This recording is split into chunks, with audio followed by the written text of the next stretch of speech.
It is a story that was given to me by an old lady named Eva Panic Nahir. She was born in Croatia, Yugoslavia of Tito, and she had a very unusual love story with the man who turned to be her husband later. And she told me this story over 20 years of our friendship. And all the time she asked, am I going to write it as a book? And I said, I think I will write it, but I want to tell you something in advance. I am not a documentarist. I'm not going to describe you exactly as you are. I will change you. I will imagine you. I will fantasize you. If you agree, then we have a deal. And she said yes, so we had a deal, and that's the beginning of the story. First of all, I don't believe that books should have argument.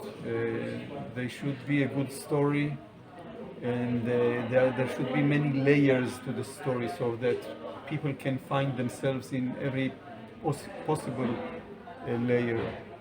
Why did I write it? Because I thought, I was captivated by the strength of the story, by the intensity of the story, by the passion of the story. And I'm always interested in stories of an individual who is facing a kind of outer cruelty, outer arbitrariness.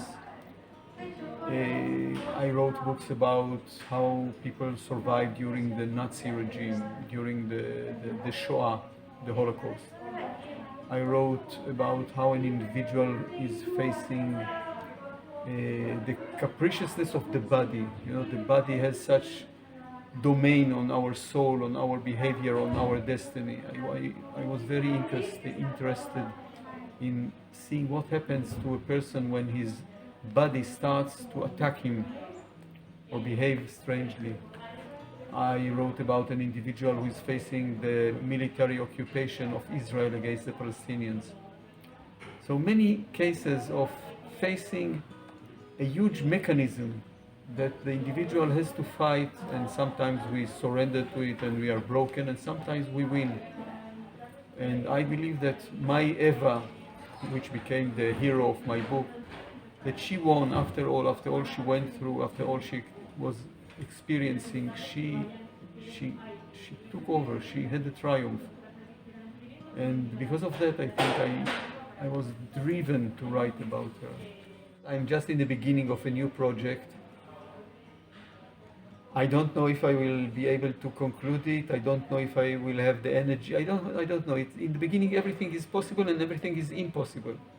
I know one thing, the idea is very appealing to me, very attractive to me. And the first thought in the morning when I wake up is that, how fun, I'm going to spend some more hours with this story. And I like this situation, this phase where I don't know anything about the characters, I don't know anything about the plot. I just feel that there is something very vibrant and vital there, that I want to be in this place. The story that I will be writing becomes like a place for me, like a home. And it might take 3 years, it might take 5 years, I don't know. I tell you something, it's a very strange couplehood, the couplehood between the writer and the book that he or she writes. Because in the end of the process, the book will change me and I will change the book, and we shall learn how to live together, and he will discover for me things about myself that I never thought or never felt or never suspected. So it's going to be a kind of adventure for me and for the book. And I think how privileged I am, or writers are in general, that in the time of pandemic, when people are becoming narrower and narrower and they are afraid to touch each other, afraid to look at each other in the eyes sometimes, when we shrink in everything we are doing, we are shrinking.